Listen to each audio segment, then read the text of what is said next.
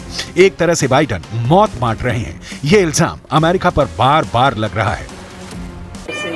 I'm at a hospital in Gaza, and what I'm seeing are babies, tiny babies who are dependent on incubators. Those incubators need fuel, they need electricity in order to operate. They're keeping these babies alive, and they need to keep it up.